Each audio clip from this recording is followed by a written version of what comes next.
स्वागत है आप सभी का हमारे इस यूट्यूब चैनल पर। देखिए अभी तक हम लोगों ने पहला चैप्टर, उसका न्यूमेरिकल, उसके बहुविकल्पीय प्रश्न, ये सब कंप्लीट कर लिया है। अब देखिए अब शुरू करते हैं दूसरा चैप्टर, वैद्युत फ्लक्स तथा गॉस की प्रमेय। तो चलिए शुरू करते हैं। तो पहले इसमें समझना है आपको कि वैद्युत फ्लक्स क्या होता है। तो समझिए वैद्युत फ्लक्स क्या होता है। वैद्युत फ्लक्स, मान लीजिए ये आप एक सरफेस मान सकते हैं, पृष्ठ। मान लीजिए कोई काल्पनिक पृष्ठ है, या फिर इसमें से जो है ये वैद्युत क्षेत्र रेखाएं आ रही हैं। वैद्युत क्षेत्र रेखाएं, बल रेखाएं जिन्हें आप कहते हैं ना, अब पढ़ चुके हैं पहले चैप्टर में ही। और भी मान लीजिए यहाँ पर आ रही हैं।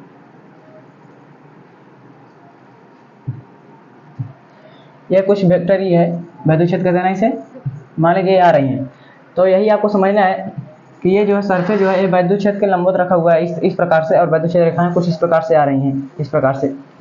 तो अब यहाँ पर आपको समझना है कि जितनी बल रेखाएं जो है इस वैद्युत क्षेत्र, इस सरफेस से लिंक करेंगी, लिंक करके जो है जितनी संख्या में निकलेंगी उन्हीं संख्या को जो है आपको काउंट कर लेना है। 1 2 3 4 5 6, यहाँ पर 6 रेखाएं निकल रही हैं। तो आप यहाँ पर ये कहेंगे कि यहाँ पर जो है वैद्युत फ्लक्स जो है वो 6 है।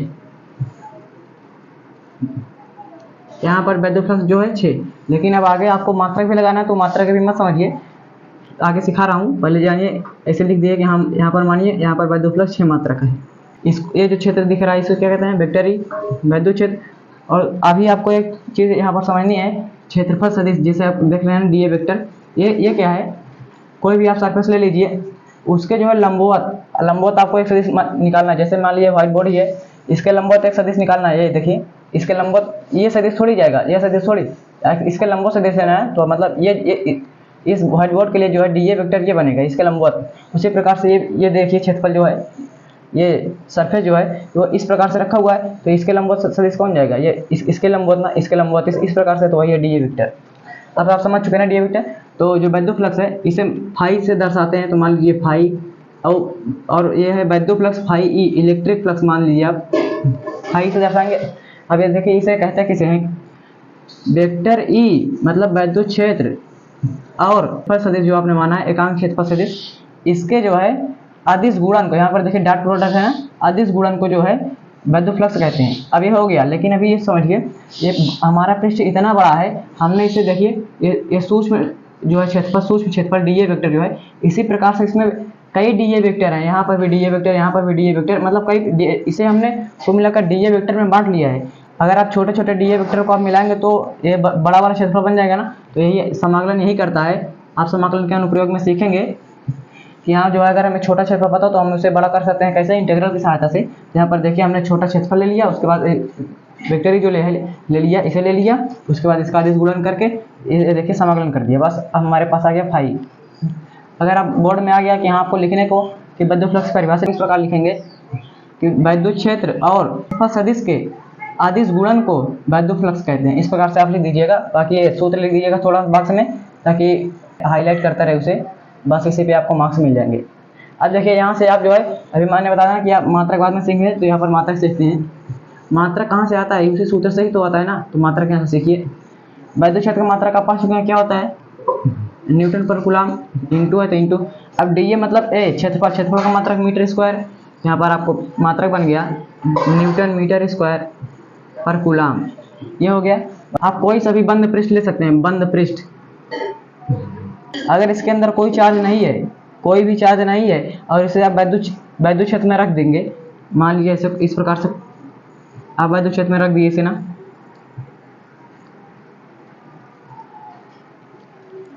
अगर आप इसे वैद्युत क्षेत्र में रख देंगे, लेकिन हाँ ये बंद पृष्ठ है और इसके अंदर कोई आवेश ना हो, तब इससे जो है वैद्युत फ्लक्स जो है वो शून्य होगा। यहाँ पर देखिए अब अगला टॉपिक है गॉस की प्रमेय। गॉस ने क्या कहा था, गॉस ने पहले समझिए कि किस संबंध में अपना नियम दिया था। उन्होंने कहा था कि आपके पास मान लीजिए कोई भी काल्पनिक पृष्ठ है। ये काल्पनिक पृष्ठ जो है, मतलब ये रियल में नहीं होता, काल्पनिक इसका नाम ही है। तो समझ लीजिए कोई काल्पनिक पृष्ठ है, इसमें जो है जितना आवेश रखा होगा उससे तो वैद्युत क्षेत्र रेखा निकलेंगी, और बाकी ये सरफेस तो है ही। अब भाई आपने वैद्युत फ्लक्स में समझा था ना कि हाँ कोई सरफेस है, उससे जो है वैद्युत क्षेत्र रेखाएं जितनी निकलेंगी उन्हीं को संख्या को आप काउंट कर लेंगे, बस वही होगा वैद्युत फ्लक्स। इसलिए जो है गॉस ने अपना नियम यहाँ पर दिया है। उन्होंने क्या कहा कि किसी काल्पनिक बंद पृष्ठ से, यही है गॉसियन सरफेस, इसे कहते हैं गॉसियन सरफेस, मतलब गॉसियन पृष्ठ मान लीजिए। काल्पनिक पृष्ठ से जो है कुल फ्लक्स, अगर आपको कुल फ्लक्स निकालना है तो पहले ये पता करिए कि उसके अंदर नेट आवेश कितना है। नेट आवेश मतलब टोटल आवेश कितना है, उसका जो है उसमें 1/ε0 से गुणा कर देंगे तो वही आ जाएगा बद्ध फ्लक्स। अब इनकी जो प्रमेय इसे पढ़ लीजिए, बोर्ड के लिए बेहद इंपॉर्टेंट है, इसे पढ़िए पहले। किसी काल्पनिक बद्ध पृष्ठ से बद्ध कुल फ्लक्स उस फ्लक्स में उपस्थित नेट आवेश के ऊपर ε0 गुना होता है। या इसे याद कर लीजिए। यहाँ पर समझिए आप कि नेट आवेश आखिर क्या है और ये फाई क्या है। मान लीजिए यहाँ पर हमने कुछ आवेश रख दिया -2q + 4q -3q + 7q। यहाँ पर देखो कुछ आवेश इस प्रकार से है ना। अब यहाँ पर आप ऐसे साफ साफ तो आप लगाएंगे नहीं गॉस का प्रमेय। गॉस ने कहा था कि नेट आवेश, पहले आप निकालिए कि यहाँ पर नेट आवेश आखिर कितना है। यहाँ पर देखिए माइनस कितना, -5q और -5q + 4q कितना, -q। अब -q इसमें से करेंगे तो कितना, 6q। इसका मतलब ये हुआ कि इसके अंदर जो है टोटल आवेश कितना, 6q। तो यहाँ इससे जो है बद्ध फाई कितना होगा, फाई टोटल आवेश जो है, टोटल आवेश कितना है 6q। अभी आपने निकाला 6q, उसमें ε0 से भाग दे देना है बस। इस सतह से निकलने वाला बद्ध फ्लक्स 6q/ε0 हो जाएगा। क्यों? क्योंकि आपको यहाँ पर टोटल आवेश वाले निकालना है, उसके बाद आप कर ही सकते हैं। बाकी मात्रा का आगे लिखना है तो आप लिख सकते हैं ना Nm²/कूलम। बस यही हो गया आंसर। अब आप सोच रहे हैं कि यहाँ बद्ध फ्लक्स खत्म हो गया और उसका इनका गॉस का प्रमेय भी खत्म हो गया, तो मतलब चैप्टर खत्म, क्योंकि चैप्टर का नाम ही था बद्ध फ्लक्स और गॉस का प्रमेय। यहाँ से चैप्टर खत्म नहीं होता है, आपको समझना है। बद्ध फ्लक्स तो खत्म हो गया, लेकिन अब देखिए यहाँ पर आप एक तुलना कर सकते हैं। अभी आपने वहाँ से सीखा ना कि फाई बराबर क्या होता है, A vector dot D A vector. और यहाँ गॉस ने बताया कि फाई बराबर जो है q/ε0 होता है। ये यहाँ पर मतलब 3 के तीनों बराबर होंगे। बस यही आपको याद रखना है कि ए डॉट डी ए बराबर q/ε0, ये आपको याद रखना है। अब आगे जो है इनका अनुप्रयोग चलने वाला है, तो उनके अनुप्रयोग में ही ये सारी चीज़ें डिस्कस की जाएंगी। यहाँ पर देखिए आप लोगों का अनुप्रयोग शुरू हो गया है। तो अनुप्रयोग में पहला जो है वो है अनंत लंबाई के सीधे आवेशित तार के निकट जो है विद्युत क्षेत्र की तीव्रता को ज्ञात करनी है। अनंत लंबाई का आवेशित तार कैसे, मतलब मान लीजिए इसकी लंबाई जो अनंत है। अब ऐसा आप कैसे मानेंगे, तो अभी आपको सिखा रहा हूँ कि आखिर इसे अनंत लंबाई का तार क्यों कहते हैं। यह सीमित लंबाई का ही था, लेकिन इसे अनंत लंबाई का कहते हैं क्यों। पहले समझिए कह रहे हैं कि आवेशित तार है, मतलब कुछ ना कुछ चार्ज होगा प्लस माइनस, तो मान लीजिए हमने प्लस मान लिया, ठीक है। अब जो है इसके निकट मान लीजिए कहीं भी किसी दूरी पर, यहाँ पर मान लीजिए इतनी दूरी पर जो है आपको यही निकालना, क्या, विद्युत क्षेत्र की तीव्रता निकालनी है। अब देखिए हम पढ़ रहे हैं गॉस के प्रमेय और उसका यूज जो है विद्युत क्षेत्र की तीव्रता को निकालने में होता है। कि अब देखिए किस किस चीज़ के आप विद्युत क्षेत्र की तीव्रता निकाल सकते हैं, किसके लिए, वो है अनंत लंबाई के, अगर कोई चालक तार है उसके निकट जो है आप विद्युत क्षेत्र की तीव्रता निकाल सकते हैं। कैसे निकालेंगे, सबसे पहले तो आपको मानना पड़ेगा ना कि एक गॉसियन पृष्ठ है, क्योंकि गॉस ने बताया था कि उनका नियम वहीं पर लागू होगा जब कोई काल्पनिक पृष्ठ होगा। पहले से आप काल्पनिक पृष्ठ ढकिए। अगर आपका चालक तार जो सीधी लंबाई का है तो काल्पनिक पृष्ठ जो है बेलनाकार बनेगा कुछ इस प्रकार से। ये आपको अपने से मानना है। मान लीजिए ये हमने मान लिया,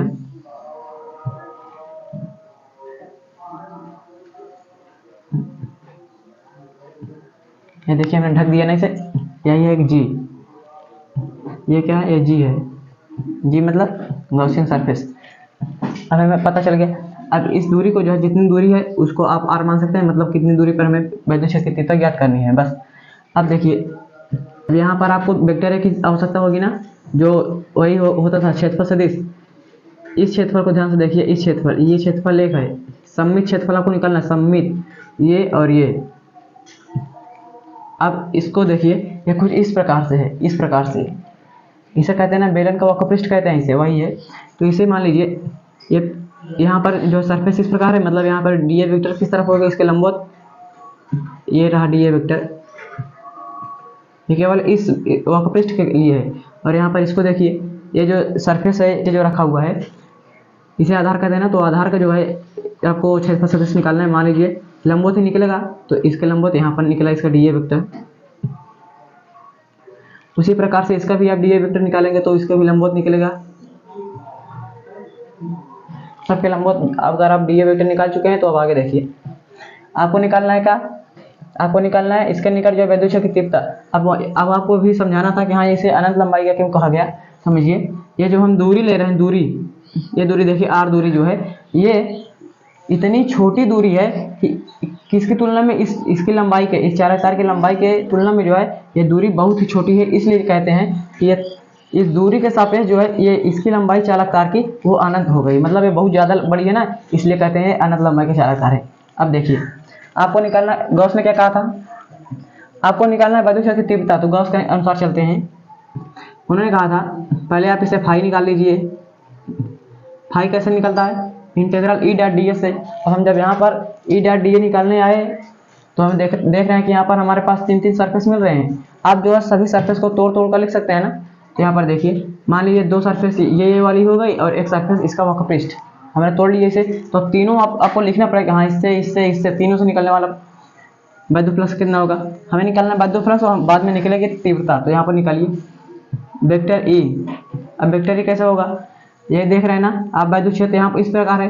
तो वैद्युत ये धनावेशित है तार, इससे जो है वैद्युत क्षेत्र किस प्रकार होगा, दूर जाता हुआ, क्योंकि प्लस से तो दूर जाता है।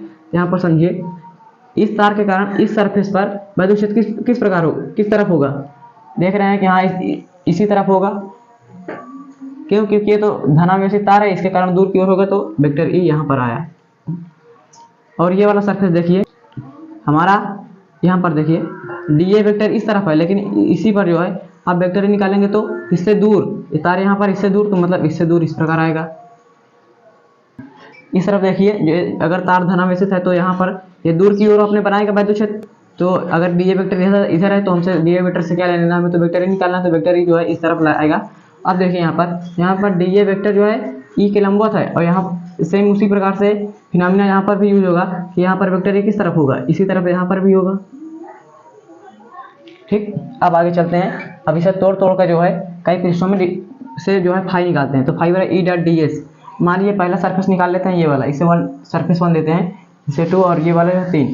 तो सरफेस 1 से देखते हैं, ये 1 है, ई डॉट डी ए, तो डी ए निकालिए, बस हो गया। प्लस अब सेकंड से निकालिए,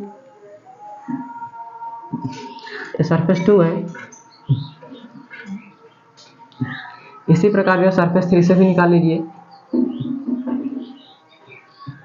ये आपको डी ए वेक्टर सेम दिख रहा हो ना, लेकिन डी वेक्टर सेम नहीं, देखिए ये इसके लिए डी ए वेक्टर, ये इसके लिए है, ये इसके लिए है, सबके लिए अलग अलग है। यहाँ से अब आप निकालिए, देखिए अब आप खुद देखिए।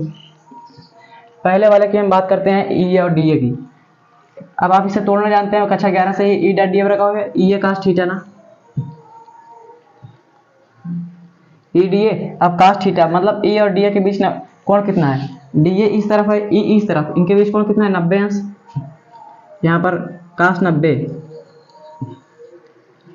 सेम कहानी यहाँ पर भी लगने वाली है, ई ए ई डी ए जो है कास्ट 90। यहाँ पर थीटा क्या है, ई और ए के बीच 90 कोण ना, यहाँ पर भी तो देखिए लंबवत ही है।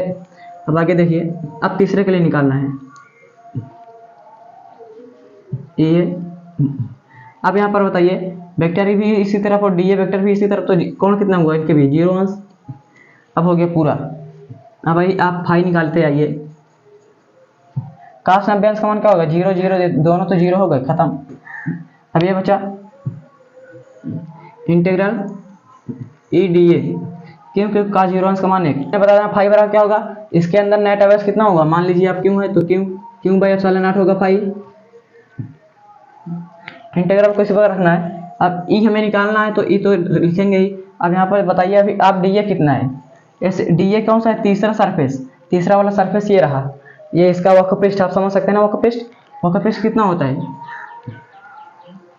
2 पाई आर एच। यहाँ पर इसकी लंबाई भी मान लीजिए, आपको माननी पड़ेगी, लंबाई इसकी मान लीजिए एल, तो कितना होगा 2 पाई आर एल हो गया। ई चाहिए तो ई का मान आप यहाँ से निकाल सकते हैं, यहाँ से आप ई का मान निकाल सकते हैं कितना, Q by 2 pi R L epsilon not, इस प्रकार से आप लिख सकते हैं। ये क्यू बाई एल जो है आपको दिख रहा है ना, क्यू बाई एल, इसे कहते हैं रैखिक आवेश घनत्व। यहाँ पर देखिए इसे लेमडा से दर्शाते हैं, लेमडा क्या होता है, क्यू बाई एल। इसका मतलब पहले समझ लीजिए, अगर हम एक मीटर लंबा तार लें, उस पर जो है जितना आवेश होगा वही जो है उस पर जो है रैखिक आवेश घनत्व कहलाएगा। मतलब एकांक लंबाई पे वितरित आवेश की मात्रा को जो है हम लेमडा कहते हैं, रैखिक आवेश घनत्व कहते हैं। अब इसके स्थान पे आप लेमडा रखेंगे ना, तो यहाँ से ई बराबर कितना आ गया, लेमडा नॉट इंटू, अभी आर बचा हुआ है तो आर। अब यहाँ पर आप देखिए 2 पाई एप्सिलॉन नॉट, थोड़ा अटपटा आपको अगर लग रहा हो तो आप इसे ऊपर नीचे 2 से गुणा कर सकते हैं, तो एक ये हो जाएगा 2 lambda upon 4 pi epsilon naught into R. ये सूत्र आपको याद रख लेना है।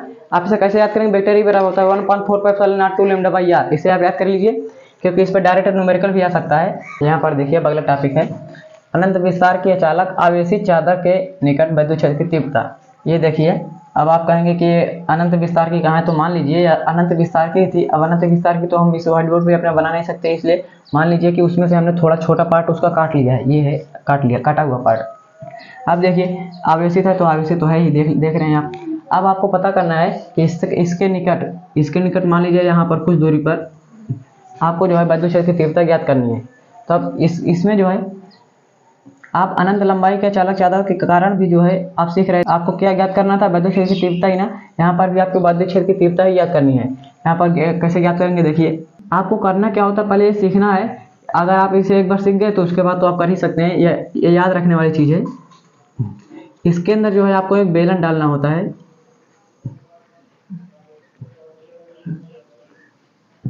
मान लीजिए हमने बेलन डाल दिया, जितनी दूरी पर हमें ज्ञात करनी थी उतनी दूरी पर हमने बेलन को ले लिया। देख रहे हैं आप, यहाँ तक हमको विद्युत क्षेत्र की तीव्रता ज्ञात करनी है। अब यहाँ पर बताइए हमारा ये क्या हो गया, ये तो गॉसियन पृष्ठ हो गया ना, काल्पनिक। ये था नहीं, इसे हमने माना काल्पनिक है, इसीलिए तो गॉसियन पृष्ठ है।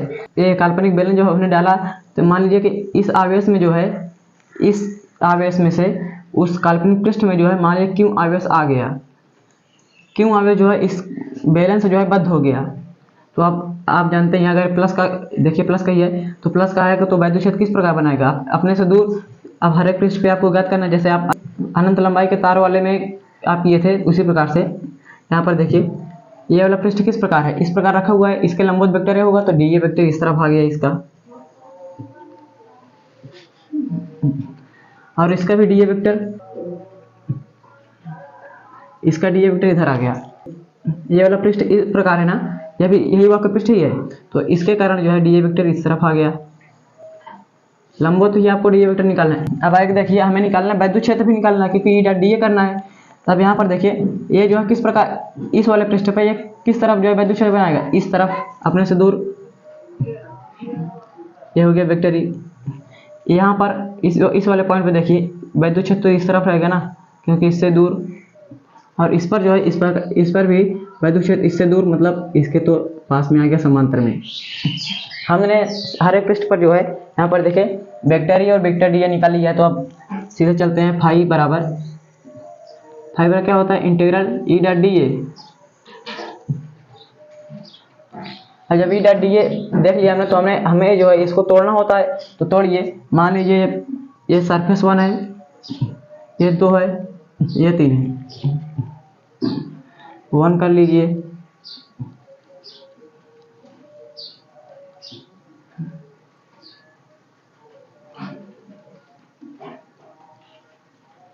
देखिए हमने तोड़ लिया ना। अब यहाँ पर देखिए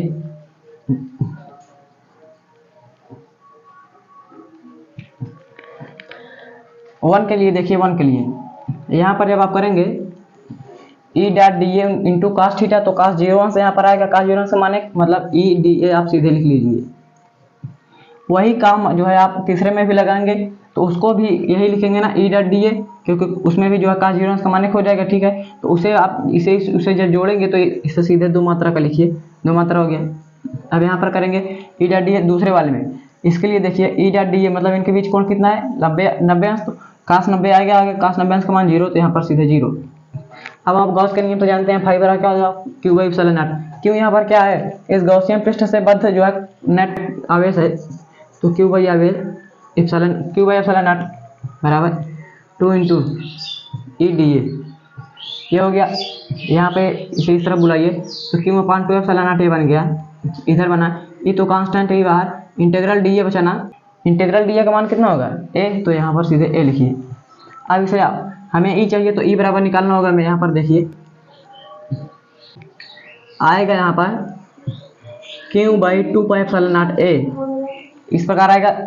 जैसे आपने अब अनंत लंबाई के तार वाले में सीखा था क्यू बाई एल बराबर क्या होता था, लेमडा, उसे कहते थे रेखीय आवेश घनत्व। इसी प्रकार यहाँ पर क्यू बाई ए को कहते हैं सिग्मा, इसे कहते हैं पृष्ठ आवेश घनत्व। इसे क्या कहते हैं, इसे कहते हैं पृष्ठ आवेश घनत्व। इसके स्थान पे आप अब इसे आप और भी अगर जानना चाहते हो तो समझिए, सिग्मा जो है एकांक पृष्ठ पर, मतलब 1 मीटर स्क्वायर अगर आपका सरफेस है तो उस पर जो है जितना आवेश आएगा उसी को कहेंगे आप सिग्मा। मतलब एकांक पृष्ठ पर जो है वितरित आवेश की मात्रा को आप पृष्ठ आवेश घनत्व तो कहेंगे सिग्मा। तो यहाँ पर आपको सिग्मा रख देना है, सिग्मा रखना, सिग्मा बाई 2ε0। ये देखिए आपका यहाँ पर वैद्युत क्षेत्र आ गया।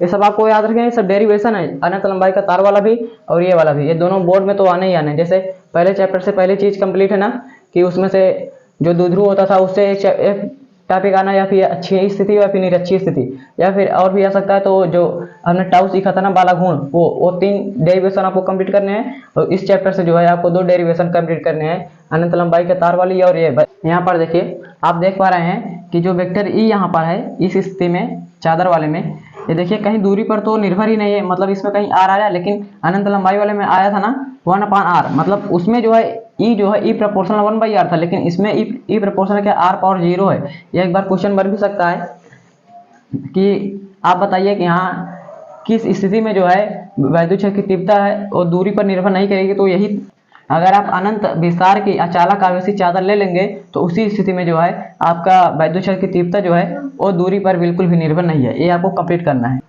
अभी तक आपने सीखा ना कि यहाँ अगर चादर अचालक है तो तीव्रता आपने सीख ली, क्या वेक्टर बराबर वहाँ पर बनेगा सिग्मा बाई 2ε0। लेकिन यहाँ पर जो अगर सोचिए वो इसी स्थिति में अगर आपकी जो चादर अगर वो चालक बन गई, चालक मतलब अगर चालक बन गई तो आवेश जो उसके दोनों सरफेस पे आने लगेगा ना। मान लीजिए अगर ये समतल चालक चादर है तो जो आवेश अभी तक इस पर आता था अब वही जो है इस पर भी आने लगेगा ना। क्यों? क्योंकि उनके बीच जो है रिपल्सन होगा तो दूर दूर भागना चाहेंगे ही, तो जहाँ तक उनको अधिकतम स्थान मिलेगा वो भागेंगे। तो इस पर भी आ जाएंगे और इस पर भी आ जाएंगे। तो ये जो आपके सामने सरफेस है इस प्रकार, तो इस पर तो आपको दिख रहा है चार्ज, लेकिन इसको जो पीछे दिख रही है ये वाली लेयर, इसके पीछे जो है उस पर भी चार्ज आ चुके हैं। तो अब आपको अगर किसी बिंदु पर निकालने को कह दिया जाए कि हाँ यहाँ पर मान लीजिए वेक्टर निकालिए, तो एक सरफेस तो इसके कारण बनेगी, इसके कारण यहाँ पर प्लस आवेश है, इसके मतलब दूर की ओर इस तरफ जो है एक वेक्टर ही बनेगा, इस तरफ जो है वेक्टर बनेगा कितना, सिग्मा बाई 2ε0। क्यों? क्योंकि आपने सीखा ना कि अगर एक और आवेश स्थित है तो उसके कारण बनता है सिग्मा बाई 2ε0। ये केवल इस वाले सरफेस का है। अब जो सरफेस आपको नहीं दिख रही उस तरफ है, उस पर भी जो है प्लस चार्ज आया है। इस प्रकार मान लीजिए आप इसके कारण आपने निकाले सिग्मा बाई 2ε0। इस तरफ जो फलक बची हुई है उस पर भी प्लस आवेश है, तो उसके कारण जो है इस बिंदु पर भी वैद्युत क्षेत्र की तीव्रता बनेगी ना कितनी, उतनी मात्रा की, क्योंकि सेम आवेश आएंगे। चालक है तो जितने इस पर जो आवेश आएंगे उतने ही उस पर भी आवेश आएंगे, तो कितना आएगी इसी तरफ बनेगी। तो मतलब इसी तरफ आपके लिए कितना सिग्मा बाई 2ε0। अब देखिए दोनों जो है दोनों फलक मिलकर एक और जो है सेम मात्रा की तीव्रता बना रहे हैं। मतलब आप ये कह सकते हैं इसी तरफ ये भी है, इसी तरफ ये भी है। मतलब ये अगर दो वेक्टर जो है एक ही दिशा में होंगे तो क्या जुड़ जाएंगे। यहाँ पर आप जोड़ दीजिए, ये नेट वेक्टर ही है, मतलब कितना वेक्टर ही निकलेगा टोटल, प्लस सिग्मा बाई 2ε0 आप करेंगे। ये दोनों हर समान है ना, तो एक हर आप नोट कर लीजिए। यहाँ पर दो अगर हर समान है तो आप एक हर नोट कर लीजिए। उसके बाद सिग्मा कितना हो गया 2 सिग्मा। अब 2 से 2 कट गया ना, मतलब हमारा टोटल वेक्टर ही जो है आ गया वो कितना आ गया सिग्मा बाई ε0। ये छोटी सी बात आपको ध्यान में रखनी है। क्या गलती से हमारी चादर जो अगर वो चालक हो गई तो इसके कारण जो है किसी बिंदु पर तीव्रता सिग्मा बाई ε0 बनेगी। लेकिन अगर वही चालक जो अचालक है तो उसके कारण क्या बनेगी सिग्मा बाई 2ε0, जैसा कि आपने पिछले में सीखा। ये आपको एक चालक गोला दिया गया है। चालक गोला कैसे, आप देख रहे हैं ना कि आवेश जो है इसके पृष्ठ पर आ गए हैं, अंदर आवेश है ही नहीं, इसका मतलब ये चालक है। क्यों? क्योंकि चालक में आवेश आसानी से चल सकते हैं ना, उस रिपल्सन के कारण जो है अपनी स्थिति पे देखिए आ चुके हैं कि अब ये कहीं और ज़्यादा जा ही नहीं सकते। क्यों? क्योंकि इनके पास जाने के लिए माध्यम ही नहीं है। अब आगे देखिए आपको इसमें भी जो इनके अंदर बाहर पृष्ठ पर जो है आपको तीव्रता निकालनी है। क्या वैद्युत क्षेत्र की तीव्रता कैसे निकालेंगे, पहले बात करते हैं अंदर की। तो यहाँ पर वही गॉस का फार्मूला लगेगा। फाई निकालने के लिए आपको क्यू बाई ε0 अंदर देखिए, पहले जहाँ पर आपको वैद्युत क्षेत्र निकालना होता है वहाँ पर पहले आप एक गॉसियन पृष्ठ मानते हैं। मान लीजिए हमने गॉसियन पृष्ठ मान लिया। अब इसके अंदर देखिए कोई आवेश है, आवेश का मान यहाँ पर कितना है, गॉसियन पृष्ठ के अंदर ही आए आवेश को हम काउंट करते हैं ना, इसके अंदर देखिए 0 है आवेश, मतलब आपको कहते हैं क्यू एप्सिलॉन नॉट।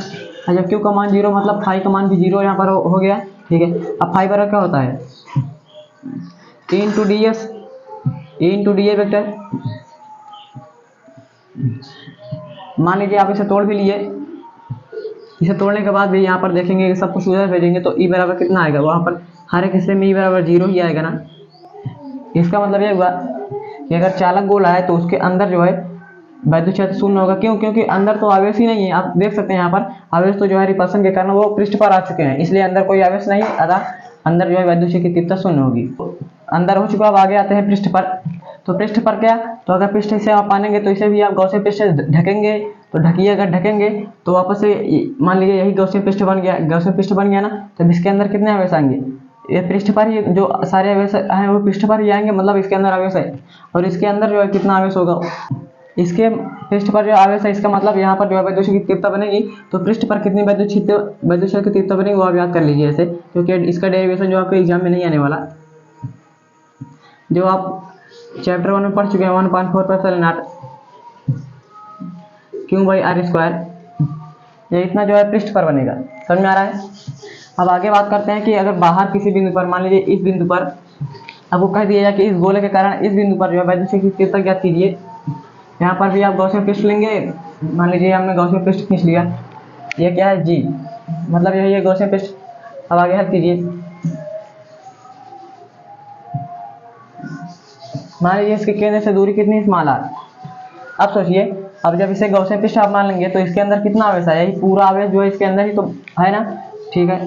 तो गोले की त्रिज्या कैपिटल R बन रही थी, उसी के स्थान पे आप देखिए त्रिज्या कितनी बन लगेगी, स्मॉल r। तो बस आपको यही ध्यान रखना है कि यहाँ बाहर किसी बिंदु पर जो है तीव्रता कितनी होती है, 1/4 क्यों, क्योंकि मान वही है क्योंकि आवेश ही उतना है, अपान r स्क्वायर, दूरी जितनी है बस। अगर हम चालक गोले के कारण बाहर बिंदु पर किसी आते हैं वैद्युत क्षेत्र की तीव्रता निकालने, तो हमारा जो है ये गोला जो है ये एक पॉइंट चार्ज की तरह व्यवहार करता है। जब पॉइंट चार्ज बन जाएगा तो यही दूरी होगी। यहाँ पर इस डायग्राम को आप ध्यान से समझे, ये वही है चालक गोले के कारण ही, आपको समझना है। हमारे देखिए ये वक्र है, अब ये वक्र क्या दर्शा रहा है आपको ध्यान देना है। ये देखिए इस वाले वाई अक्ष में जो है वेक्टर है और इस एक्स अक्ष में जो है आपकी दूरी है, मतलब दूरी और वेक्टर के संबंध में ये वक्र बनाया गया है। कैसे है, यहाँ पर देखिए वक्र मैक्सिमम कब है, इस बिंदु पर ना, इस बिंदु पर देखिए क्या है दूरी में, तो मतलब पृष्ठ पर। इसका मतलब ये हुआ, यहाँ पर पृष्ठ आ रहा है ना, इसका मतलब यह हुआ कि हमारी तीव्रता जो है वो पृष्ठ पर अधिकतम है। देखिए यहाँ पर वक्र से ही पता चल रहा है कि पृष्ठ पर जो हमारी तीव्रता अधिकतम है, ठीक है। लेकिन उसके बाद जैसे हम दूरी बढ़ाते हैं, देखिए ये वाली दूरी जैसे बढ़ाते जाते हैं, मतलब गोले के बाहर जब किसी बिंदु पर तीव्रता ज्ञात करने आते हैं, तो उस स्थिति में देखिए पाराबोला की भांति जो है घट रहा है, देखिए घटता आ रहा है ना, मतलब ये घट रहा है पाराबोला की भांति।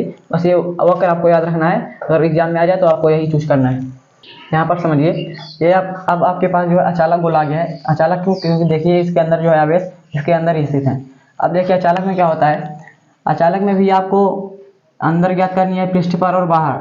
इसको ये डेरिवेशन तो इसका नहीं है, तो बस आपको ऐसे समझ लेना है। ये फिगर जो दर्शाया गया है ये आपको समझना है, क्योंकि फिगर इंपॉर्टेंट है। देखिए अगर आप, ये हमारा गोला ये है, ये वाला, ये देखिए गोला। अब इसके अंदर की बात कर रहे हैं, मतलब अब अंदर तो वैद्युत क्षेत्र की तीव्रता होगी कि नहीं, पहले आप ये पता करिए। तो हाँ, वैद्युत क्षेत्र की तीव्रता होगी। क्यों? क्योंकि अंदर तो आवेश ठोस ठोस के भरे हुए हैं, कोई चिंता ही नहीं है, मतलब यहाँ पर तीव्रता होगी। लेकिन किस प्रकार जो तीव्रता होगी, तो यहाँ पर होगी अंदर जो है ये प्रोपोर्शनल आर की, मतलब आप जैसे दूरी बढ़ाएंगे वैसी तीव्रता अंदर बढ़ती जाएगी। कब तक? पृष्ठ तक। वही पृष्ठ पर देखिए हर स्थिति में जो है गोले में पृष्ठ पर ही अधिकतम होगी। उसके बाद देखिए अब पृष्ठ के बाहर अगर आप किसी बिंदु पर आएंगे तो वहाँ पर तीव्रता किस प्रकार होगी, ये प्रोपोर्शनल 1/r²। ये देखिए ये केंद्र से जो है ये पृष्ठ को डांकते हुए आप डाक कर आ रहे हैं, ये दूरी देखिए यहाँ तक की दूरी आर है, मतलब वो दूरी यहाँ पर ये आर है। मतलब पृष्ठ के बाहर जो है अगर आप किसी बिंदु पर तीव्रता ज्ञात करने आएंगे तो ये वाला आर है, उस पर जो है तीव्रता किस पर 1/r² के फॉर्म में होती है। तो वही आपको इस फिगर में दर्शाया गया है कि देखिए हमें जो है केंद्र से जो है पृष्ठ तक जाने में देखिए हमारी तीव्रता बढ़ रही है। केंद्र से पृष्ठ तक जाने में हमारी तीव्रता ये प्रोपोर्शनल आर के फॉर्म में बढ़ रही है। अब देखिए यहाँ पर पृष्ठ पर अधिकतम हो रही है। फिर जो है पृष्ठ से बाहर के बिंदुओं पर देखिए पाराबोला की तरह घट रही है, जैसे चालक में होती थी ना, उसी प्रकार से यहाँ पर घट रही है। बस ये आपको फिगर ध्यान में रखना है। ये है अगला टॉपिक, किसी भी तेल की बूंद को जो है आपको वैद्युत क्षेत्र लगाकर उसे संतुलित करना है, ये वो टॉपिक है।